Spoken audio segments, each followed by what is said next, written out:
వేపోల్ మండలం ఎల్కల్ గ్రామంలో అనంత పద్మనాభ స్వామి కళ్యాణ మహోత్సవంలో ఎమ్మెల్యే కొత్త ప్రభాకర్ రెడ్డి పాల్గొని ప్రత్యేక పూజలు నిర్వహించారు.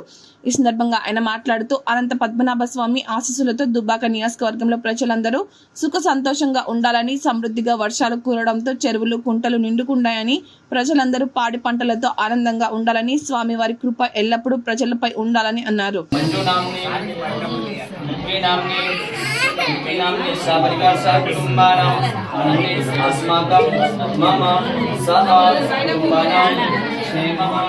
ధైర్య ధైర్య వీర్య విజయ